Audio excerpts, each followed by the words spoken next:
There you have it, ladies and gentlemen. What a day it is. What an anniversary. What an overall moment that will literally last a lifetime, as it is the official 30th anniversary of 2131. I am your host, God's favorite host, yours truly, here on Saturday, September 6th, 2025. We're live in living color on a Saturday afternoon. We're previewing Ravens and Bills, and we're talking 2131 Cal Ripken, the day he broke Lou Gehrig's consecutive game streak. That's why we're starting in Birdland, ladies and gentlemen. The Orioles are actually playing really, really good baseball. And you saw that opening video there celebrating 2131, 30 years to the day. In 2020, they couldn't celebrate 25 years due to the COVID-19 pandemic. We are doing it again tonight, 7 p.m. on the field. Festivities start around 5. Pre-game ceremony. They will have merch, limited edition merch, commemorative items, collectibles, pins, things like that at the ballpark.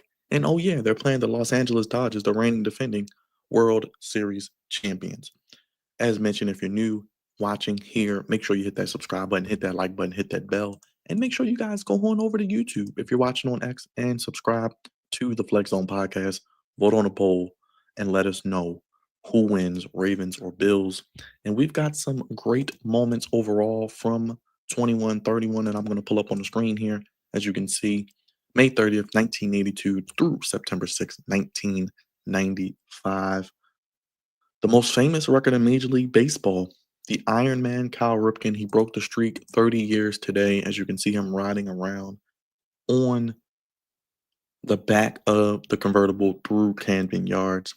The streak actually made it to 2,632 games, which he voluntarily gave up. And it is one of the most unbreakable records, not only in baseball history, but in professional sports history as well. He surpassed, as I mentioned, Lou Gehrig's record of 2,130 games, and it was marked by standing ovation and celebration, as you can see. Even have some local people saying their congratulations to Mr. Ripken.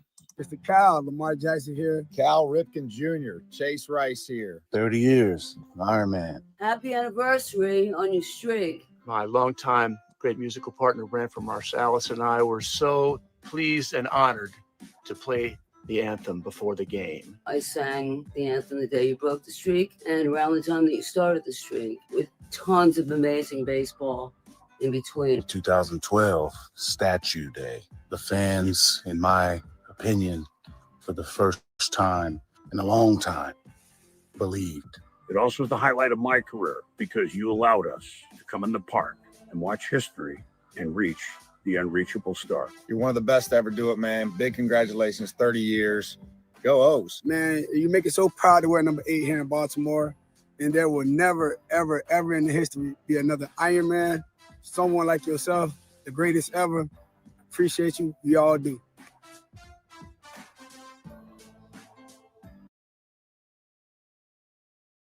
Great video there from the Orioles. You see the various names: Cal Ripken, Adam Jones, or Lamar Jackson. Thanking Cal Ripken, Lamar Jackson, Adam Jones, Joan Jett. I mean, so many other people who just said their thanks to Cal Ripken, and they are actually even putting up the numbers on the warehouse again today, as you can see, 2131 as it was 30 years ago. So that is a great thing for the Baltimore Orioles in a season that has been very disappointing, to say the least. The Orioles are playing great baseball, though. They sweep San Diego on the West Coast. They do a great job.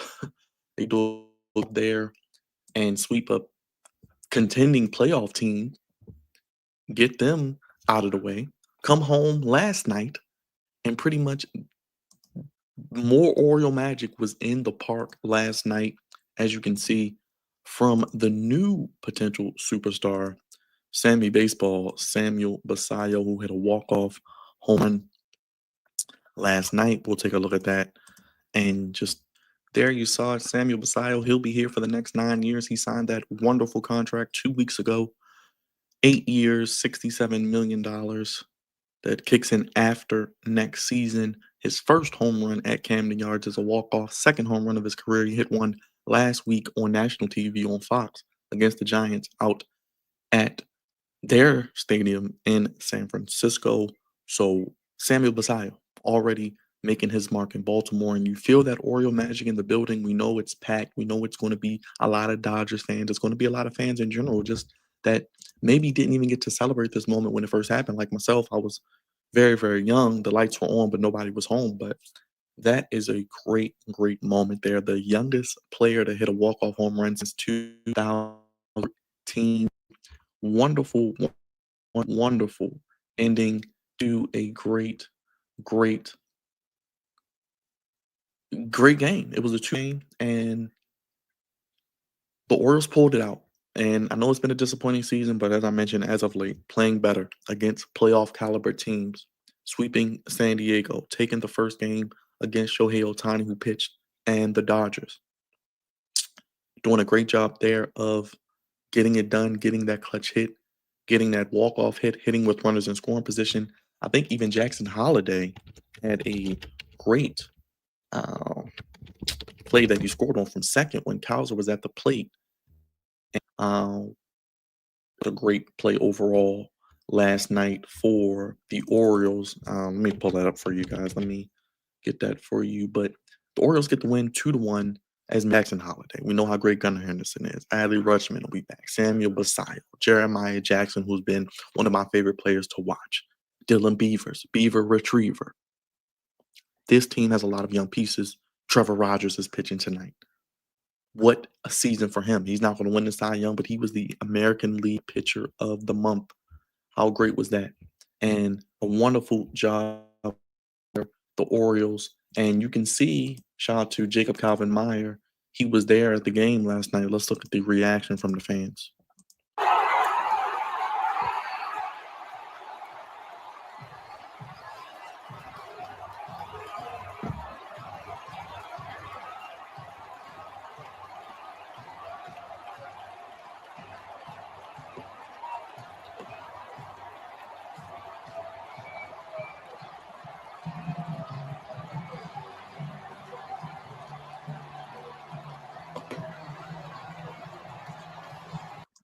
And see, that's why you pay guys early, because the price only goes up. Because if you go to Samuel Basallo now and he's not paid, and you try to pay him after he goes off like this, and he's probably going to end the season with the just wherewithal to show what he's capable of, maybe the favorite next year to win Rookie of the Year, the price only goes up. It never gets cheaper. So it shows he's got a really good swing. He got one. He's aggressive at the plate, but you see he has the bat speed and power overall, and he did really, really well. Yunier Cano was really, really good last night. Let's take a look at him striking out.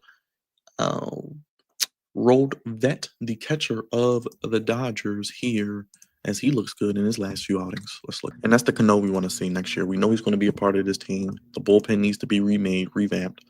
Over his past 5 outings, 5 1/3, 3 hits, 2 walks, 5 strikeouts. The split change, the new pitch seems there as well. So great job there for. It's a really, really good thing to see, and you can see here the score on the wild pitch from Jackson Holiday, scoring all the way from second. You talk about hustle, heart and hustle. Jackson Holiday's nominated for that award. This is why. It felt like a playoff game last night. The intensity, the overall just aura of the big bad Dodgers in town. Orioles rose up to competition. I think that's what frustrates me more about this team than anything else. They play well against the really good teams, the championship playoff caliber teams. They dominate and play well. They sweep San Diego. They win the first one against the Dodgers. I think they're going to take 2 out of 3 at least. And then against the lowly teams that you face, they lose. So that's what frustrates me more than anything. So it kind of is what it is. And wonderful to see the hustle there. I love what Manzolino has done with this team on the base pass. They've been more aggressive. Yes, they've gotten picked off too much. Yes, it's been too many errors on the base pass. But the aggressiveness, when it works, it works. And you got to carry yourself to the finish line. You might have to carry your fellow teammate to the finish line, because that is definitely needed. And that's what you got to do. You got to manufacture runs sometimes. And we did see a forearm discomfort for Dean Kramer. They're saying nothing to worry about. So hopefully he is well. But it's going to be interesting to see what indeed happens this year as well. But tonight, as I mentioned, the celebration of 21-31, get there early. And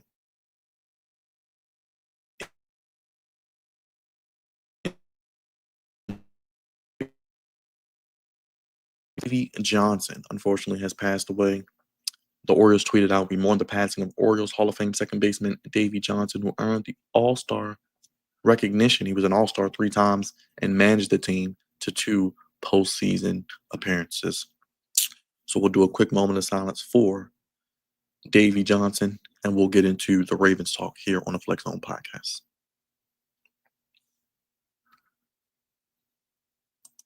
May Davey Johnson rest in peace, one of the greatest Orioles of all time, and as mentioned, a manager who led them to 2 postseason as well.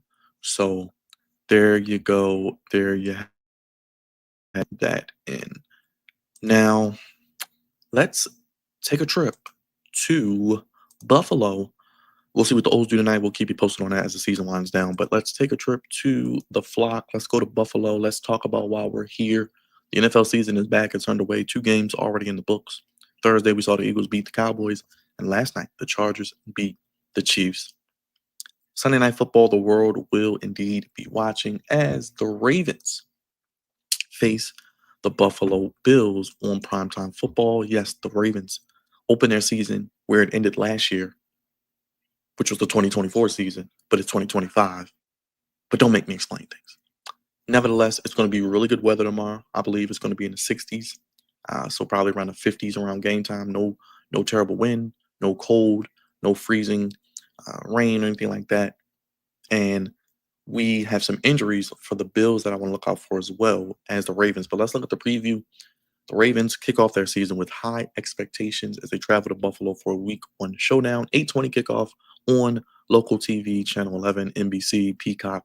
Mike Tirico, Chris Collinsworth, and Melissa Stark back together for the 20th season of Sunday Night Football. Crazy to think it's been 20 years already of Sunday Night Football. You can listen to it on the radio, 98 Rock, as well, and on Sirius XM. Now, the history between these two teams. Last year, we know Buffalo beat the Ravens 27-25 in the divisional round. Baltimore feels like it would have won that game. 3 turnovers, no takeaways, and the Ravens are 12-5 in season openers under John Harbaugh. In 4 games in Buffalo, including the playoffs, the Ravens only have 1 win, and that was in 2019 as well. We know the significance of this game. Yes, it's 1 game. Yes, it's Week 1. It's not make or break, but you win a game like this early in the season. When it comes down to the end of the season, tiebreakers, home field advantage, you could have that advantage with the head-to-head victory. We saw what happened in the regular season last year. They dominated the Bills, lost in the playoffs. We shall see indeed what happens as well. Hey, the last 2 MVPs go back-to-back. They battle in an MVP duel as well. Jackson should have won his 3rd, but Jackson simply said this week, it is what it is. He's about winning above all. Jackson's Super Bowl vision is clear, but he has to be able to get through teams like the Bills and the Chiefs, among others. Now, we did hear. Oh, let's play the hype video. Let's get hype. Let's play the hype video. Then we'll get into what Harbaugh said. We'll get into all that stuff right here on the Flex Zone.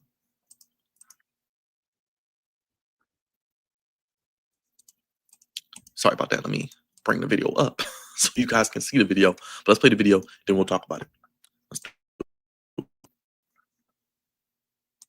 There we go. Revenge. It is a fire that warms the weak. You care about this game. To come out of the gate, go back to the scene of the crime. The driven have no need for its glow. Feels like football season now. Our light comes from the path ahead. This game sets up Baltimore to contend to go on a run. Not the ashes behind. New chapter of Baltimore football history. And the miracle is answered. As we ascend for our 30th season, the echo of our final snap retreats to the caverns of memory. Where moments victorious and heartbreaking harden our resolve. No triumph now can rewind the cursed clock, but with new battles impending, new Ravens entwine their fate with ours. DeAndre Hopkins to the arms of Jair Alexander.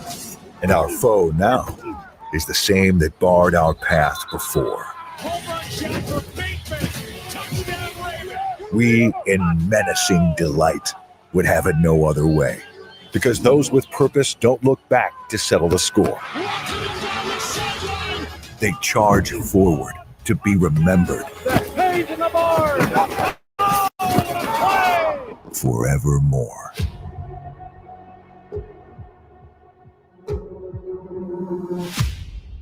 So the 30th season of Ravens football kicks off, and we are indeed ready for it.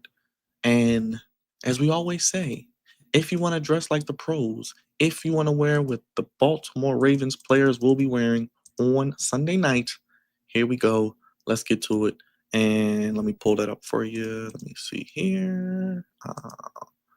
And we can dress like the pros, but they're doing the white jerseys with the black pants, as you can see here.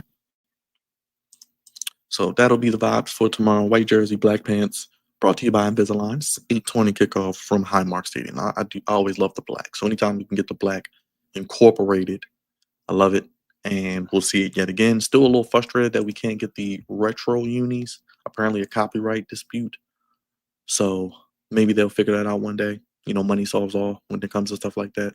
But I would love to see the retro helmets with the retro logo bought back at some point. I thought this would be the year to do it. Unfortunately not, as I learned about the copyright issues with the original creator of said design. So it is what it is. But let's get to Coach Harbaugh before we get into the injuries. Matter of fact, let's get to the injuries. Let's go to the injuries. Let's go straight to the injuries. We'll go straight to the injuries. Let's go to the injuries. We'll go to the injury report for the Ravens. As we know, unfortunately, let's start with the bad. Pat Ricard out, calf, soft tissue injury. He is not going to play.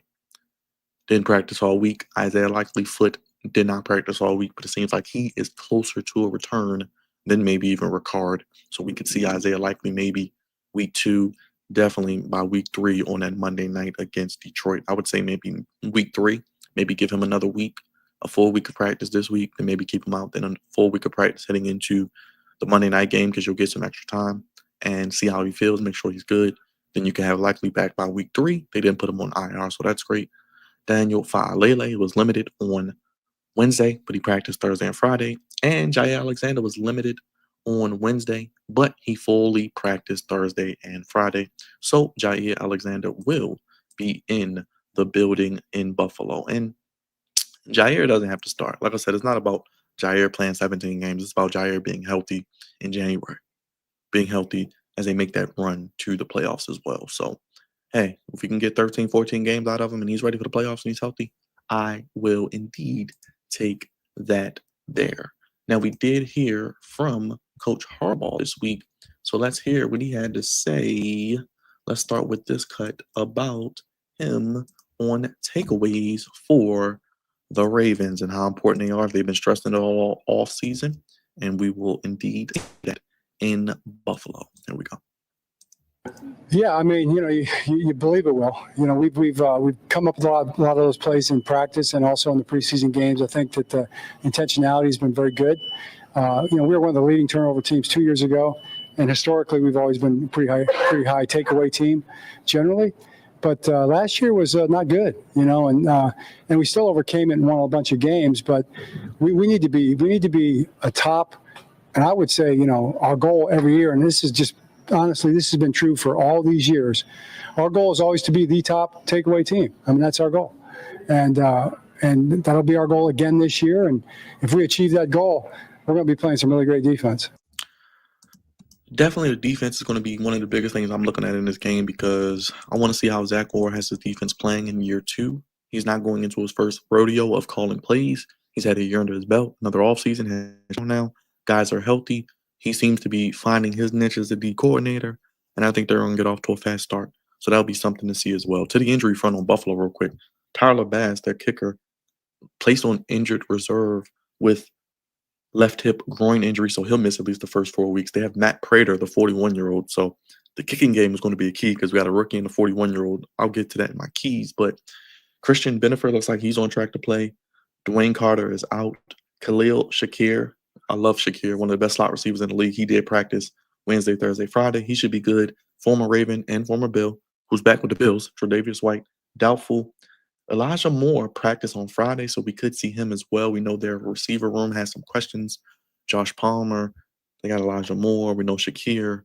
Keon Coleman, I think, is going to have a good year in year two. So injuries, kind of even. I mean, they don't have their kicker. We don't have Ricard, which will obviously influence the running game. Do we see more Ben Cleveland? Do we see more Charlie Kohler?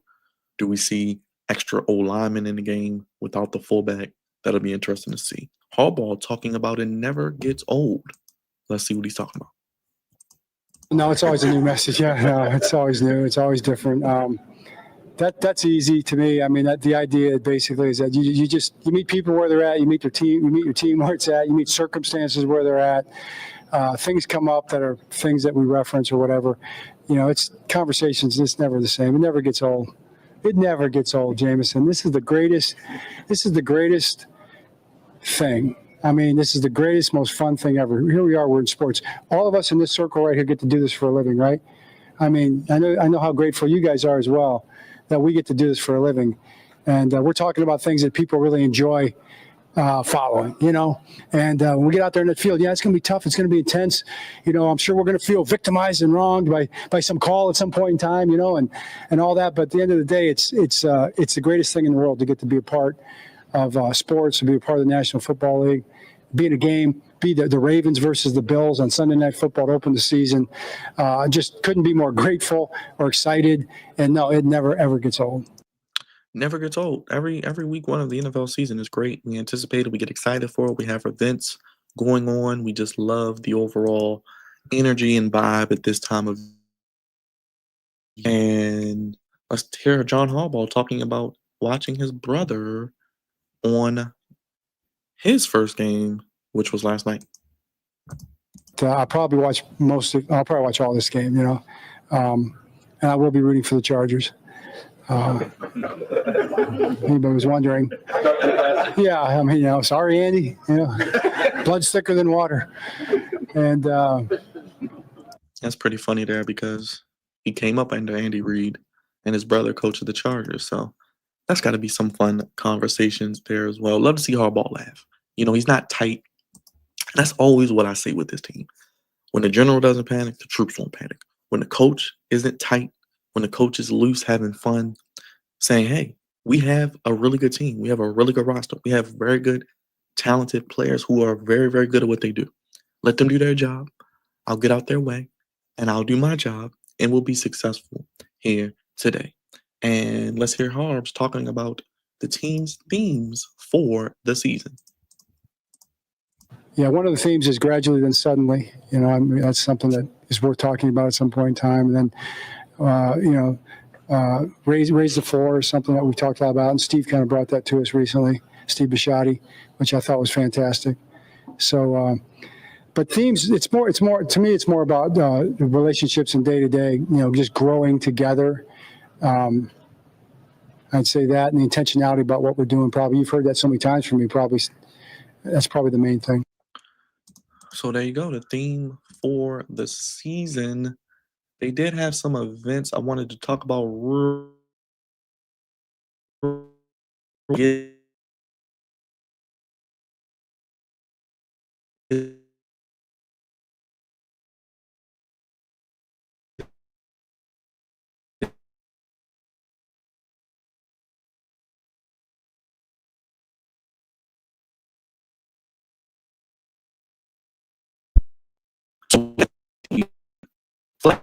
On third, the drone show at Canton Waterfront Park. The 5th on Purple Friday rallies. We got the kickoff watch party at M&T Bank Stadium. So if you do want to watch the game, you can watch it at the stadium. I believe it's $10. The Yin Yang Twins are performing. The September 10th on this coming week leading into the home opener, we have car stenciling, M&T Bank Stadium, Lot D. That is free, of course. best price. September 13th, 30th season commemorative flags handed out to each. Oh, they're at participating Lido locations. Okay. Okay. So they got the 30th season flags as well. So there you go with your Ravens information there. We went through the injury report, and it's time for your favorite part, the keys to the game. Make sure you guys hit that like button, hit that subscribe button, hit that bell.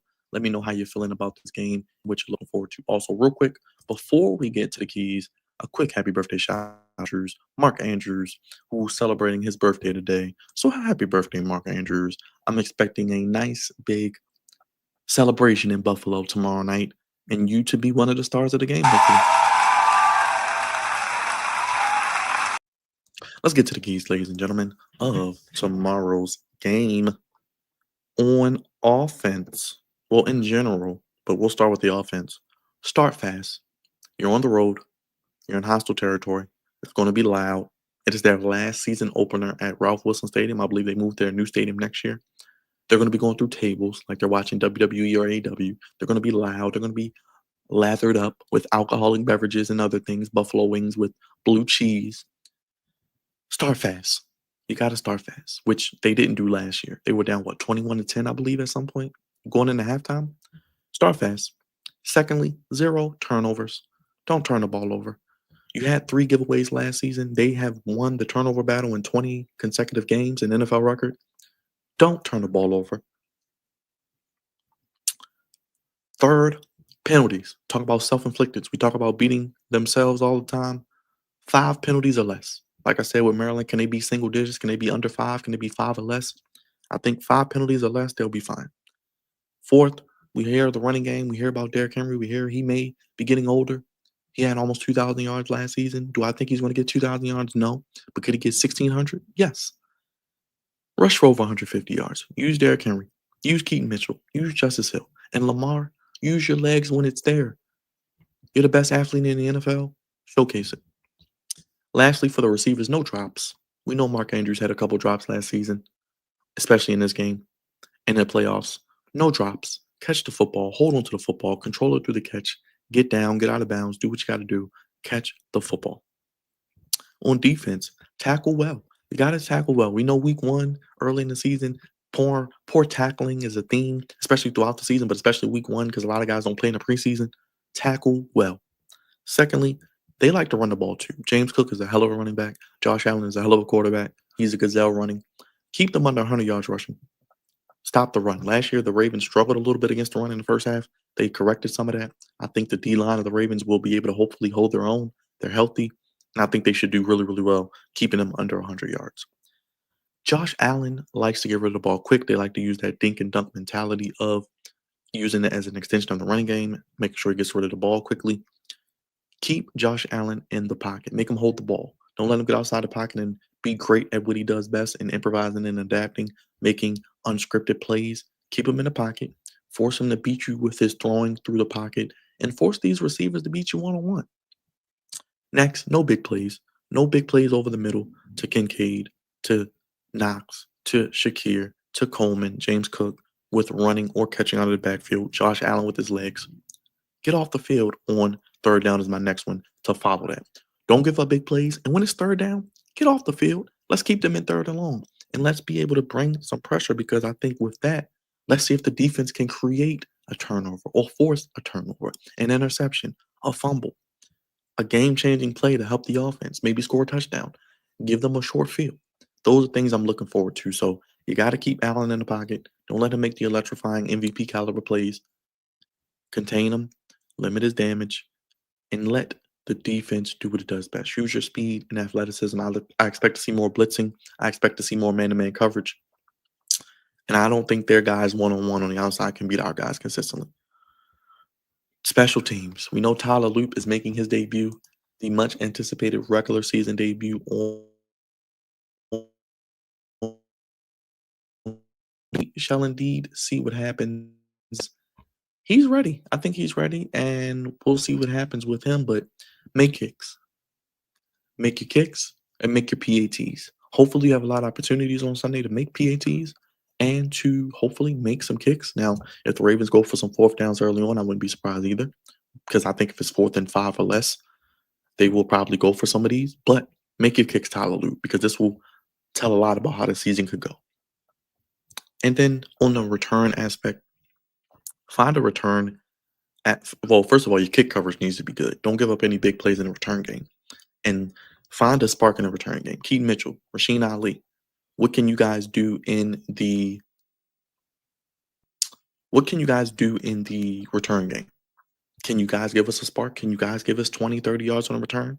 And LaJohntay Wester, your first game in the regular season as a punt returner. Should we be nervous?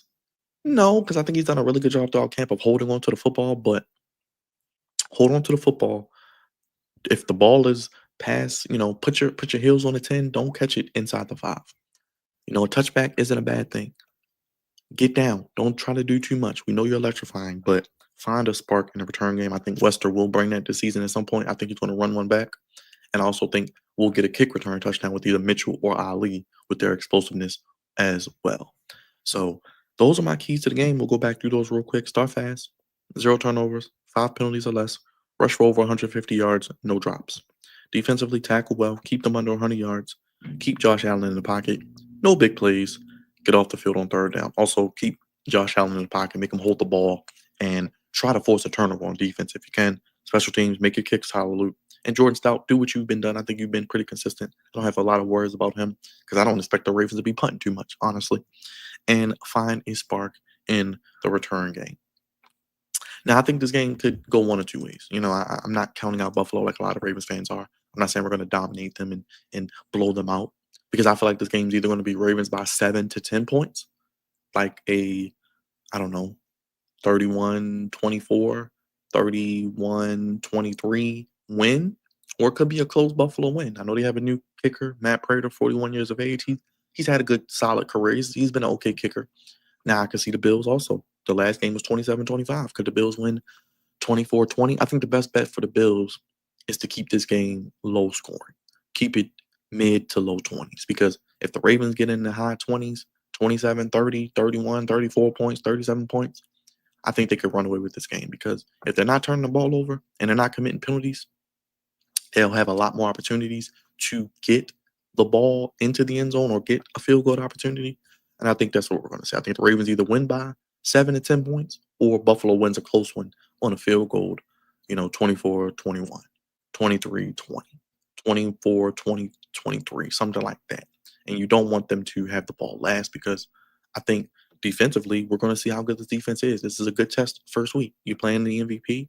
You're playing a team, I think, with a solid offensive line, but you can get them, I think. And I think that the Ravens have to show that their ability to close out games on the defensive side. That's what I'm looking forward to most. How does the defense rise to the occasion? The defensive line, the linebackers. What does Trenton Simpson do next to Roquan Smith? How much does he even play? I don't think he even had a snap in the playoff game. What do they do to circumvent that? Where is Kyle Hamilton at? Are they moving him around like the chess piece he is? Where is Malachi Starks in his first game? How many snaps does Mike Green get? Is Kyle Van Noy in the game, or are they going to use more Tavius Robinson? I think Tavius Robinson is one of my candidates to break out this year. Could he get 5 to 8 sacks? Yes. He's also really good against the run. How does Ajabo? Does he play some snaps? Does he get some snaps? Those are things that I'm going to be looking forward to in this game. Nate Wiggins, Jair Alexander, Marlon Humphrey, Chidobe Awuzie. How do they hold up in one-on-one man coverage? Because I think they'll play a lot more man in this game also. Also, like I said, looking at Tyler Loop, looking at special teams, and Lamar be Lamar. This offense can run the ball and beat you. They can throw the ball and beat you. They can be balanced and beat you. Lamar can beat you with just running if he wants to. So there are a myriad of ways to beat you. But no Isaiah Likely, no Pat Ricard. Who steps up? Do they go more 3 wide receivers? Do we see more D-Hop? Do we see some Tez Walker? Do we see Keaton Mitchell? How is Justice Hill utilized? What are they going to do with the offense with no Pat Ricard? Do we see, like I said, a Ben Cleveland come in as that next tight end? Is Charlie Kolar maybe someone who gets an opportunity to make a few plays because we're not thinking about it too much? And I think he can make a play or two. And Mark Andrews, I think they're going to get him involved early and often, instill his confidence in himself, help instill in confidence in himself, and they're going to show they have confidence in him. And we know Lamar loves Andrews. So I think Andrews, would I be surprised if Andrews gets a touchdown? No. Would I be surprised if Andrews gets 2 touchdowns? No. Would I be surprised if he catches the first couple of passes? No. Because I think they're going to make an effort to get him involved, get his confidence back, and atone for some of the things that he did wrong in Buffalo before. And I think he's going to have a really better season. He's not coming off any injuries. He's healthy, seems to be in great shape, looks to be working hard as always. And I think he's going to be on a mission to prove that he is still elite because this is his last year on his deal. What happens after this season? I'm sure he wants to keep playing. I'm sure a team, if not the Ravens, are going to probably want to pay him.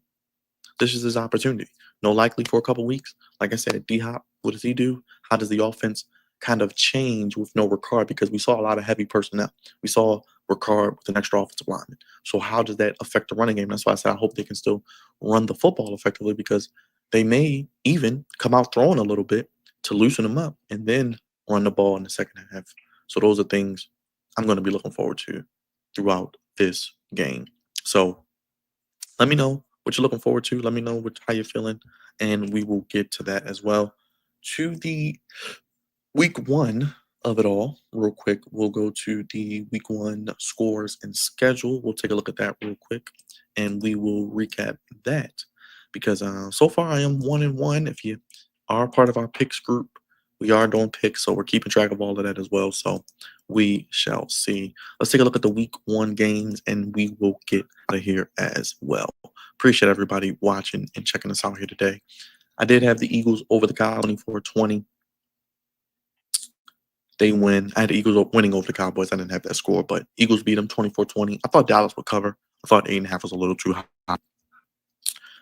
Yeah, the champs are still the champs, and I think they are primed and ready to go back-to-back if they have an opportunity. They play the Chiefs in week 2. That'll be a fun game.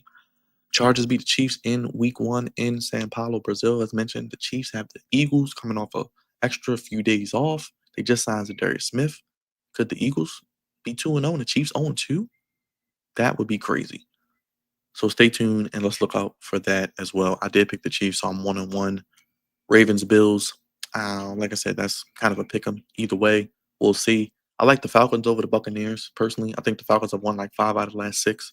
No Chris Godwin as well. I think the Falcons' defense will be improved, and I like Penix, and I think a big year for Bijan Robinson for all you fantasy owners. Bengals, Browns, I think the Bengals get off to a good start. I think the Bengals win, and they could win easily. Either they're going to blow them out or it's going to be a close loss, but I think they blow out the Browns. Dolphins, Colts, I'm going with the Dolphins, but I don't have high hopes for either team. We'll see what happens.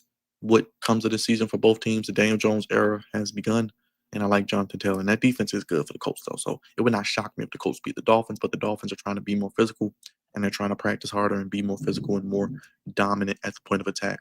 So we'll see what happens there. Raiders, Patriots, another pick'em game. Really good week 1 matchup. I think Christian Gonzalez is out with injury. Let's see what Pete Carroll does. Ashton Genty's my pick for Rookie of the Year. I think that's going to be a tight, tough game. I'm going with the Patriots at home. I think the Patriots and the Raiders will be 2 improved teams in the NFL and the AFC as well.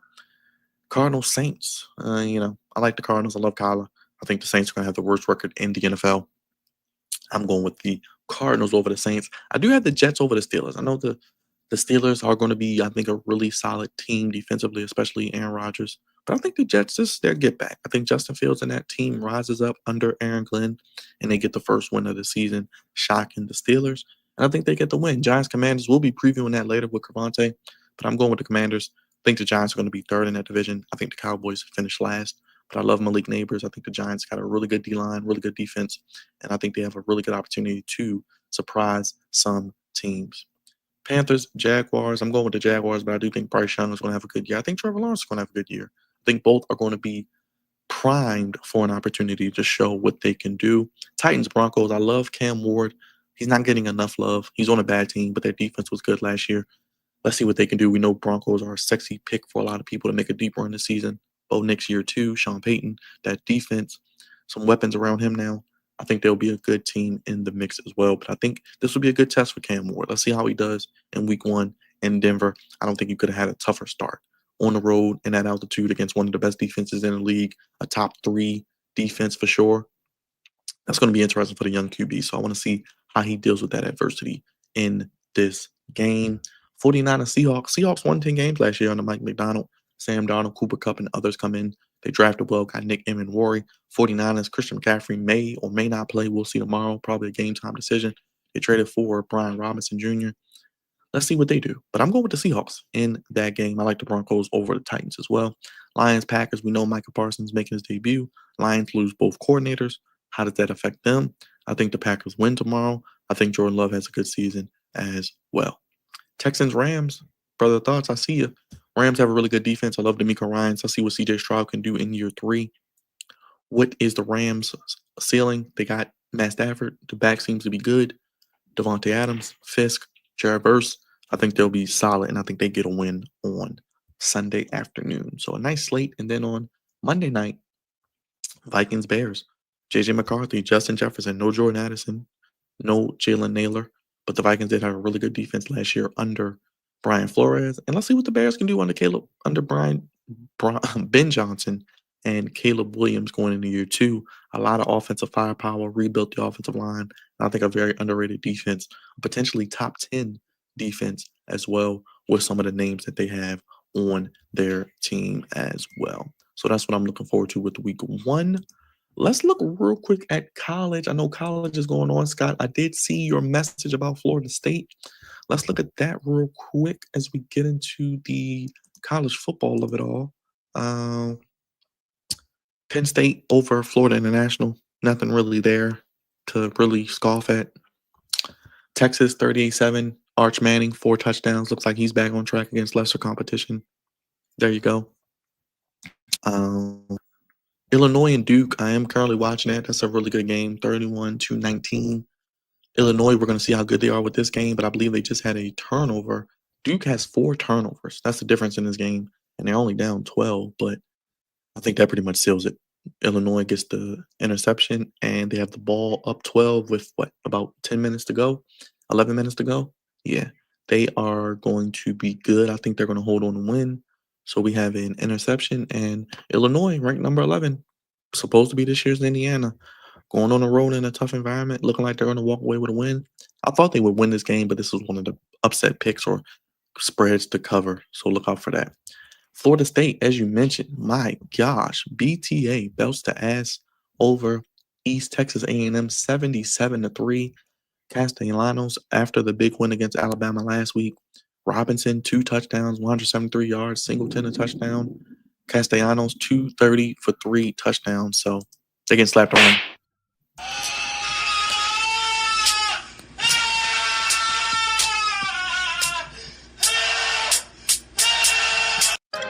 Finish him, Daddy. A really good one on Fox. Iowa State, Iowa, the Battle of Iowa. I'm going to turn to that right now. 13-13, Iowa State driving with the ball. Iowa State ranked number 16, already played 2 games. Remember, they played week 0. They play tonight, or they're playing right now against Iowa. Iowa 1-0 as well. We know those rivalry games, how those can be. And Iowa State with the ball at the 45-yard line. Let's see if Iowa State can escape with this win. It is rivalry week, so a lot of big matchups on there as well. Iowa State on 2nd and 9 with a nice completion to get them close to the first down. SMU number 17 over Baylor. SMU just moseying along under the radar. I think Baylor just scored, but SMU with the win, or looking like they're going to win, but they're only up by 8 now. How about Indiana over Kennesaw State 56-9? Mendoza 4 touchdowns. I mean, Jesus Christ. Surratt 3 touchdowns. Damn. Jesus Christ, they're whooping that ass. Texas Tech beating up over Kent State 62-14. Looks like they're going to move on to win. Look out for Texas Tech. They are an interesting team as well. I want to see what they do in the Big 12. I believe on 3rd and 2, we just had a jump pass. I believe Iowa State was 5-1 in 1-score games last year, so they're driving under 3 minutes to go there. Beautiful play, jump pass to the tight end, first down. Texas A&M, another team look out forward to, as he is up 30 as they are up 30-6. Mr. Reed from Texas A&M, 3 touchdowns. He may be in the Heisman conversation. 30-6 over Utah State as they look to go to 2-0. Georgia up 14-0 over Austin P. Stockton already 10 for 10 with 95 yards. We got Ohio State and Grambling at 3:30. That'll be interesting. Oklahoma State and Oregon in the 3:30 window as well. We also have Troy Clemson as well tonight. Ole Miss Kentucky at 3:30. And we have Tennessee and East Tennessee State as well. Florida, South Florida. Utah, Cal Poly. That is going to be something. I really like this Dampier quarterback out of Utah. They're ranked 25th. Look out for Utah in the Pac-12? Yeah, Dampier, really good quarterback. I watched him a few weeks ago. He looked really, really good. Bethune-Cookman travels to Miami. South Carolina State plays South Carolina. My boy Lenore Sellers, one of my Heisman candidates. Let's see what they do. I think they are a playoff team potentially in that SEC. LSU and Louisiana Tech, Arizona State and Mississippi State. That could be a sleeper game at 7:30. We'll see how good Arizona State is. Mississippi State, tough place to play on the road, SEC team. We'll see if they are the favorites potentially to win the Pac-12 again, or excuse me, Big 12 again, and get back to the playoffs. I think over the last 5 years, the Big 12 has had 5 different conference champions. And the big game tonight, which we can't forget, Michigan and Oklahoma, Mr. Mateer, really good quarterback, reminds them of Baker Mayfield. Let's see what he does. He had a really good season. Davenport, Underwood, excuse me, freshman quarterback, first game on the road. And boy, is it a tough place to play in Oklahoma. That's the primetime game tonight. That'll be interesting as well. And Alabama against UL Monroe, looking to bounce back tonight. And as mentioned, Penn State has already beaten Florida International, and Florida State wallops East Texas 77-3. So there you go. There you have it, everybody. That is pretty much all we got here today on the Fleck Zone podcast today with the 2131. If you missed that, I'll probably play it again for the people. Let's play that again for the people so they can see that video. Let me see if I can pull it up for the people, and in case you missed it in the beginning as well. I know some of us missed it, but 2131 today at Camden Yards. It's gonna be a great day. We do have the lineup. Let's bring that up for the people before we get out of here, as we have the lineup for the Orioles and Dodgers game 2. Trevor Rogers on the mound, 2131, as I mentioned. What do we got here? We got Jackson Holiday, Action Jackson, leading off, and Jeremiah Jackson, Can I Get a Revolution, in right field. He made a great play last night as well. Can't forget that dive and catch. Him, Jackson and Jackson. I like that. Henderson, one of the best players in baseball, batting third. Mountcastle is batting fourth at the cleanup position at DH. Colton Cowser hitting the ball better as of late, as is Mountcastle in center field. Emmanuel Rivera, who's swinging a hot stick at third. Dylan Beavers, Beaver retriever in left. Sammy Baseball at catcher behind the plate. Kobe Mayo, a little extra Mayo on your Saturday afternoon at first. And Trevor Rogers, the pitcher, is pitching. AL pitcher of the month there, Trevor Rogers. So great job there as well. As mentioned, they are putting up the 2131 like it was 30 years ago today. So that is great to see also. So we'll see what happens there tonight. As mentioned, festivities start around 5 p.m. So that'll be fun as well. And we got the video. Let's play the video of everyone giving their love to Cal Ripken. Mr. Cal, Lamar Jackson here. Cal Ripken Jr., Chase Rice here. 30 years, Iron Man. Happy anniversary on your streak. My longtime great musical partner, Branford Marsalis, and I were so pleased and honored to play the anthem before the game. I sang the anthem the day you broke the streak and around the time that you started the streak, with tons of amazing baseball in between. 2012, Statue Day. The fans, in my opinion, for the first time in a long time, believed. It also is the highlight of my career because you allowed us to come in the park and watch history and reach the unreachable star. You're one of the best to ever do it, man. Big congratulations, 30 years. Go O's. Man, you make it so proud to wear number 8 here in Baltimore. And there will never, ever, ever in the history be another Iron Man. Someone like yourself, the greatest ever. Appreciate you. We all do.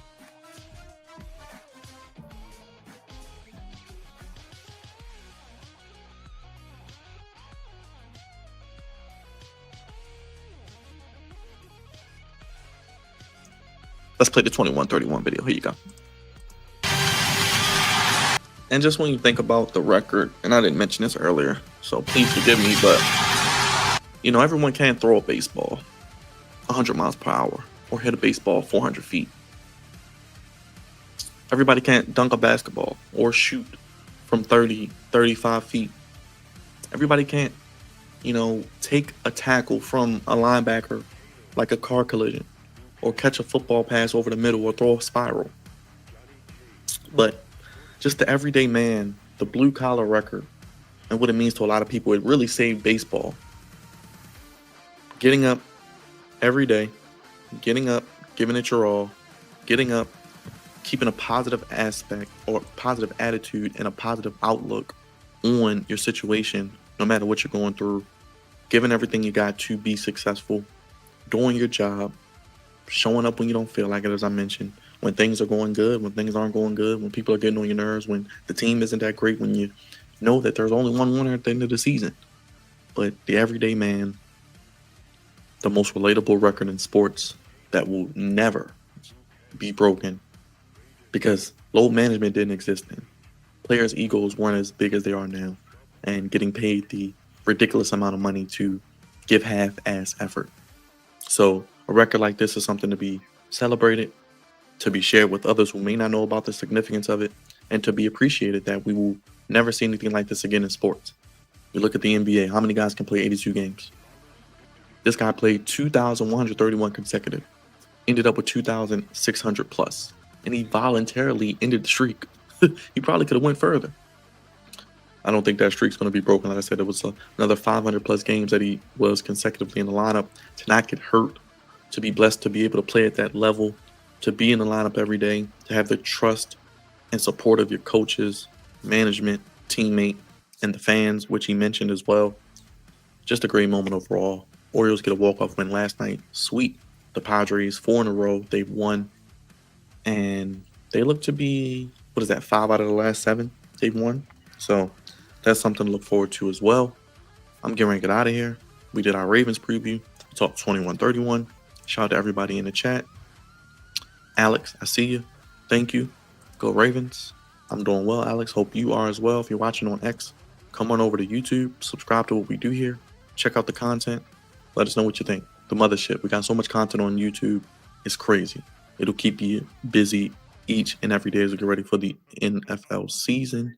And I think it's going to be really, really good to see what happens week 1. Week 1 is the most unpredictable week in the NFL, in my opinion. And anything can happen because it's just unpredictable. It's week 1. A lot of guys don't play in the preseason. And there you go. Yes, Florida State was boots to ass. I think they won, 77-3 or 70-3. Shout out to Miss Queen. Good to see you. I appreciate you. Love you as always. Cravante, baby, the Commandalorian. Yes, we'll be previewing the Commanders a little bit later on, probably in the next hour or so. We'll figure that out. And yeah, vote on the poll, hit the like button, hit the bell. 21-31. Big night for the O's. So I'll be checking that out. Got the Commanders and Giants preview. Check us out for that as well. And tomorrow night, don't forget, after Ravens and Bills, the Baltimore Ravens postgame returns. Myself, social media producer Big Raj, and D.O. Damas will be together. Might even have Dre on the show, recapping Ravens Bills immediately after it's over. And for all you Commanders fans, if you don't know already, we cover the Commanders as well. And we will be back with another season of Commanders coverage with the postgame show tomorrow, immediately following Commanders Giants. That'll be fun. So check us out for that. And we'll have the preview in about an hour or so. We'll check that out as well together. Make sure you guys hit that subscribe button, hit the like button, hit the bell. Let me know your thoughts. Come on over to X, from X to YouTube. Subscribe, hit the like button, hit the bell. I'll see you in a few with the Commanders Giants preview with my brother Cravante. We'll break it down like we do. Best 2-man in the Commanders community. I promise you that. Insight, fun, and so much more. Let's get to it. Great day. Iowa State and Iowa going down to the wire. Iowa State with a field goal to take a 3-point lead, but Iowa has the ball. 21-31, Ravens Bills tomorrow night. NFL Week 1, college football Saturday, as Iowa's quarterback takes a sack. And Commanders Giants preview and postgame tomorrow for both Commanders and Ravens. We'll see you tomorrow. Have a good day. We'll see you later with the Commanders preview against the Giants. Matter of fact, let me know your thoughts in the comment section if you made this far on 21-31. Ravens Bills Week 1. Anything I need to look forward to? Any guys or teams you're looking forward to? Upset spreads, college football, what you're looking forward to as well. Sound off down below. We appreciate each and every one of you. Getting ready to get out of here. I'll see you with the Commanders preview with Cravante in a little bit. And you guys have a great Saturday. Stay safe if you're in the Baltimore area. A lot of traffic, a lot of events going on, some crazy weather. So stay safe. I'm staying at the home base in the man cave, bringing you sports how you want it, when you need it. Thank you guys for watching. Appreciate each and every one of you right here on the Flex On Podcast, your home for the Baltimore Ravens, Washington Commanders, NFL, giving you sports how you want it, when you need it. We were live last night for Maryland, Chiefs, Chargers, and the return of AJ Lee on SmackDown. We got a great video up, live reaction inside the building. So shout out to everybody that was there last night. Got a big content week coming up again as the NFL season is here as well. Thank you guys for watching. I'm gone, y'all. Peace.